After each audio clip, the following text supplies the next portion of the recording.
اعوذ باللہ من الشیطان اللعین الرجیم بسم اللہ الرحمن الرحیم الحمد للہ ثم الصلاۃ والسلام علی اہلہا اما بعد فقد قال اللہ تبارک و تعالی فی محکم کلامہ المجید بسم اللہ الرحمن الرحیم یا ایہا الذین آمنوا کتب علیکم الصیام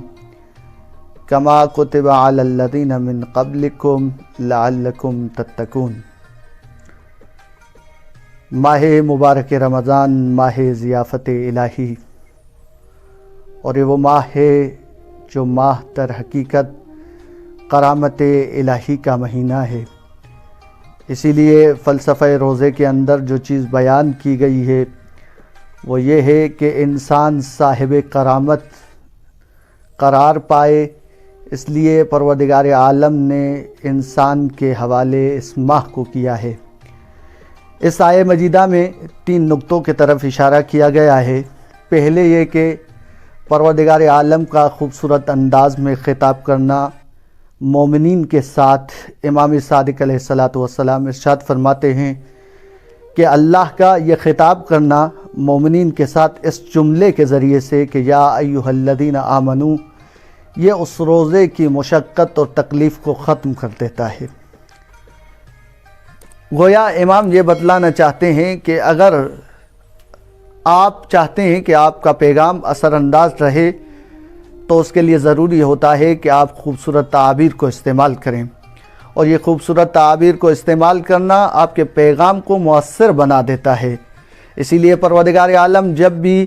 کسی خاص مورد میں اپنے بندوں سے خطاب کرتے ہیں تو بہت ہی خوبصورت اور بہت کمال کی تعبیرات کو استعمال کرتے ہیں۔ جیسے یہاں پہ اس آیہ مجیدہ کے اندر پروردگار عالم نے یا ایھا الذین آمنو کہہ کر مومنین سے خطاب کیا ہے، اور یہاں پہ جو مومنین کے ساتھ خطاب ہے یہ خطاب اختصاصی ہے، عمومی نہیں ہے۔ یعنی خداوند متعال بتلانا یہ چاہتا ہے کہ روزہ جو فرض کیا گیا ہے وہ فقط مومنین کے اوپر، اگرچہ اس حکم کے اندر بہت سارے اور افراد بھی شامل ہیں لیکن ان کے طرف اشارہ نہیں ہوا، اس لیے کہ جب تک وہ ایمان نہ لائیں، اللہ کی ولایت کا اقرار نہ کریں، تب تک اس کا ایمان بارگاہ ربوبی میں قابل قبول نہیں ہے، لہذا ان کی کوئی بھی عبادت اللہ کے ہاں مورد تائید قرار نہیں پائے گی۔ اور دوسرا نقطہ جو اس آیہ مجیدہ کے اندر جس کی طرف اشارہ ہوا ہے وہ ایک حقیقت کی طرف اشارہ ہوا ہے، جو حقیقت ازلی اور ابدی ہے، جو حقیقت آدم سے چلی ہے اور قیامت تک باقی اور جاری و ساری رہے گی، جس کے طرف پروردگار عالم نے اس جملے کے طرف ذریعے سے اشارہ کیا کہ کما کتب علی الذین من قبلکم۔ ایسا نہیں ہے کہ یہ روزہ فقط آپ لوگوں کے لیے فرض کیا گیا ہے، نہیں، بلکہ آپ سے پہلے بھی یہ اللہ کی سلطنت تھی۔ پروردگار عالم نے اس سلطنت میں اپنے خاص بندوں کو آنے کی اجازت مرحمت فرمائی تھی، تو ابھی آپ کو بھی پروردگار عالم نے اسی سلطنت کے اندر جو ہے آنے کی اجازت مرحمت فرمائی ہے، اور پروردگار عالم چاہتے ہیں کہ آپ اس سلطنت میں وارد ہو کے کمال کی بلندیوں کو طے کریں، اور انسان صاحب کرامت بننے کے لیے ضروری ہے کہ ماہ مبارک رمضان کو درک کرے۔